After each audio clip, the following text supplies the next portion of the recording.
Have you ever paused in the middle of your seemingly peaceful life and wondered why you still feel hollow? The job is secure, the family is thriving, the routine is smooth, yet something inside you remains untouched. It's not a crisis, it's not depression. It's something more subtle, more evasive, a feeling of being incomplete, as though a silent part of you has been waiting for years to be noticed. I once met a woman in her 60s, a retired school teacher with grown children and a loyal husband. She whispered during a quiet moment, "I've been everything I was supposed to be.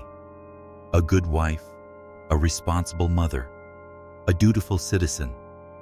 But I've never had the courage to live as a woman." That sentence stayed with me. It revealed the profound reality that even those who've done everything right might still feel like strangers to themselves. Carl Jung called this the shadow, the part of us that holds all we've suppressed, all we've feared, all we've judged as unacceptable.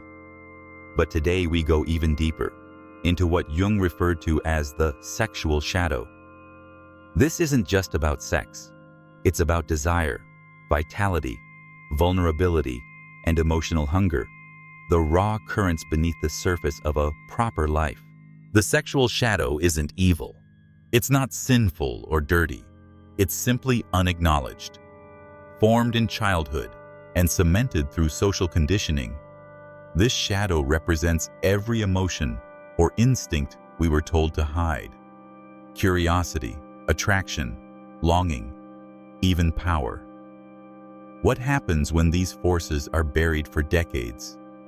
They don't disappear. They turn into emptiness, numbness, or quiet suffering. Most of us were never taught how to face these emotions. Instead, we learn to fear them. A child discovering their body is met not with understanding, but with shame. An adolescent experiencing desire is warned rather than guided. And so, little by little, the most human parts of ourselves are deemed dangerous and are exiled from our conscious life. A man once told me, "I spent 30 years being a good man. I never cheated, never lied, never crossed the line, but I also never felt truly alive." His confession wasn't about regret for moral choices. It was about a soul that had been put to sleep. He had followed every rule, but lost touch with his own fire. Jung didn't say the shadow must be indulged. He said it must be integrated. That means recognizing its voice, facing the emotions we've denied, and learning to live in full awareness of our complexity. Integration doesn't mean giving in to every desire. It means knowing they exist and not fearing them. When the sexual shadow is repressed for too long, it finds other ways to speak. Sometimes it shows up in dreams, sometimes in restlessness, sometimes in a quiet sorrow that won't go away, no matter how successful or settled your life may look. You smile in pictures, you do your job well, but inside, something remains unsatisfied. And here lies the danger. When we ignore the shadow, it doesn't disappear. It leaks. It spills into relationships, into the silence between words, into the way we lose interest in things we once loved. It takes root in our bodies as fatigue, in our thoughts as self-doubt, in our habits as patterns we can't seem to break. Perhaps you've noticed it too. That moment when you're touched, but don't feel touched. When a conversation feels hollow, even though the words are right. When you're surrounded by love, yet feel alone. These are not signs of dysfunction. They are signs of disconnection. From the part of you that longs to be known, we often confuse emotional quietness with maturity. We think that to be a responsible adult means to silence the storms inside us. But Jung would disagree. He believed that silence, when it stems from repression, is not peace. It's abandonment of the self. The more we hide from our feelings, the more we drift away from authenticity. This doesn't mean that everyone must live a dramatic life full of chaos. On the contrary, integration brings stillness, not from suppression, but from wholeness. When you no longer fear your longings, you don't have to fight them. They don't rule you. They become part of your inner truth, a truth you no longer run from. And yet, Many people spend their entire lives avoiding that confrontation. Why? Because it threatens the image they've worked so hard to maintain. The mother, the husband, the pastor, the professional. These roles offer safety, but they also create a cage. And what we fear most isn't being immoral, it's losing our identity. This is where projection takes root. When we can't accept a part of ourselves, we begin to see it in others and feel discomfort. We might judge someone for being too expressive, too sensual, too free, when in truth, we're reacting to a reflection of our own denied desires. I once spoke to a man who admitted, "I used to roll my eyes at people who spoke about passion or art, but it wasn't because I disagreed. It was because I'd shut that part of myself down decades ago, and seeing it in others reminded me of what I gave up." The moment you begin to understand projection is the moment you begin to reclaim lost parts of yourself. You no longer attack others for showing what you've hidden. You begin to ask, what is this feeling trying to show me about me? That shift alone can open the door to healing, but the price of not asking those questions is steep. It begins quietly. You feel less joy in touch, less depth in intimacy. Your days are full, but not fulfilling. Your relationship works, but barely breathes. You're not unhappy, but you're not whole either. A woman once said, "My marriage is perfect on paper. We've been faithful, kind, supportive, but we haven't looked into each other's eyes like lovers in years. I'm not angry. I'm just disappearing." That's what the unacknowledged shadow does. It erodes presence. It turns love into habit. Even in spirituality, this avoidance hides. Many well-meaning people seek higher consciousness while abandoning their earthly self. They meditate, they detach, they let go.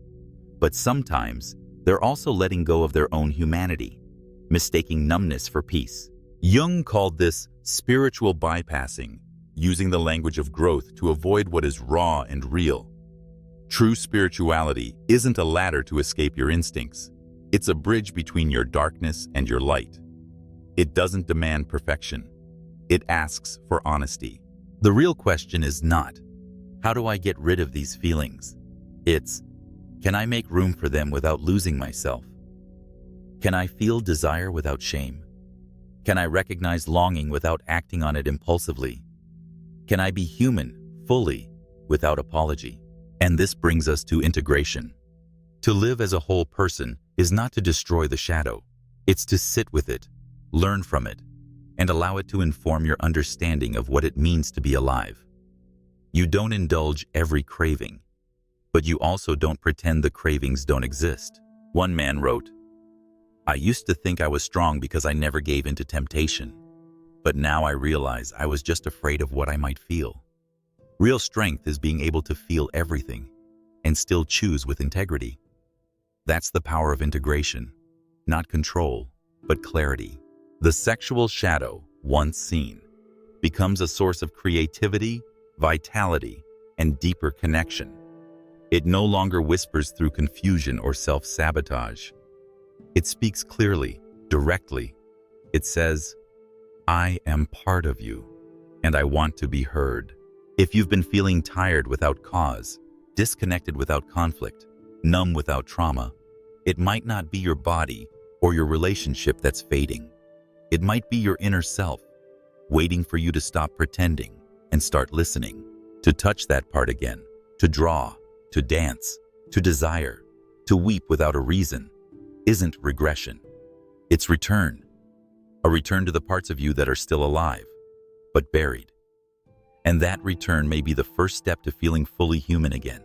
You don't have to change your life overnight. You don't have to leave anyone or become someone new. You only have to stop abandoning yourself. Start with a sentence, a journal, a thought spoken out loud. Let the forgotten parts know they are welcome here. Jung said, "The privilege of a lifetime is to become who you truly are." That journey is not about becoming better. It's about becoming whole. And wholeness includes the parts that once made you uncomfortable, the fire you feared, the longing you denied. This is not a call to chaos. It's a call to truth, to intimacy with yourself, to feeling again, to forgiving the silence you once chose, to looking in the mirror and seeing not a flawless person, but a real one, undivided, honest, alive. So if you've been waiting for a permission slip to return to yourself, this is it. If you've been afraid that what you feel is wrong, this is the reminder that emotion is not a mistake. And if you've been living right, but feeling wrong, this is the path back home. You are not broken. You are not old. You are not too late. You are simply being called back to your body, your desires, your aliveness, to the parts of you that still remember how to feel, how to love, how to be free. Begin again, right here,